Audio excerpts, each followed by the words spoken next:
Hi guys, আশা করছি সবাই ভালো আছো। এটা আমি জানি এই টাইমে আমাকে একটু জোকার জোকার লাগছে, কারণ আমার চুলের বাজে অবস্থা। তো সেদিনকে চলে গেছিলাম ডোমকুল রিয়ার কাছে, আর ওকে বললাম দেখো আমার চুলের কি একটা অবস্থা। তো ও আমাকে বললো একটা স্পা করে নাও, তাতে চুলটা অনেকটা বেটার আসবে।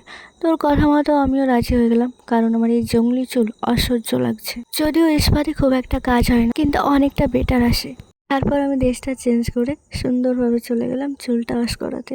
আর এখানে সুন্দর রকমভাবে দিয়ে আমাকে চুলটা ধুয়ে দিচ্ছে। আর আমি এখানে মায়ের সঙ্গে কিছু একটা বলছিলাম, আর ভাবছিলাম কি যে ক্যামেরা করছে, কারণ ভিডিওটা মাই করে দিয়েছে।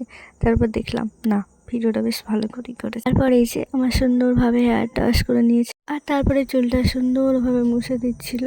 আর এদেরকে হাইড করতে করতে আমার জীবনটাই হাইড হয়ে যাবে। চুলের বাজে অবস্থা দেখলে মনটাই খারাপ হয়ে যায়, কিন্তু চুলের কখনোই যত্ন করি না।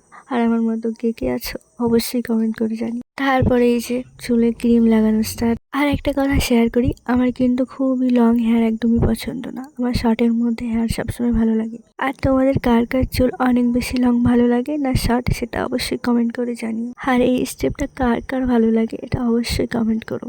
মনে হয়েছে এটা সারাদিন ধরে কেক করে দিই।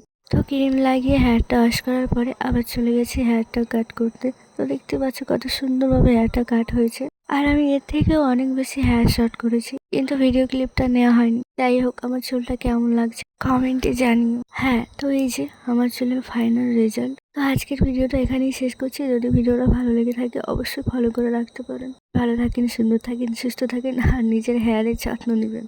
দেখা হয়ে যাবে আবার কোনো একটা নেক্সট ব্লগে। টাটা।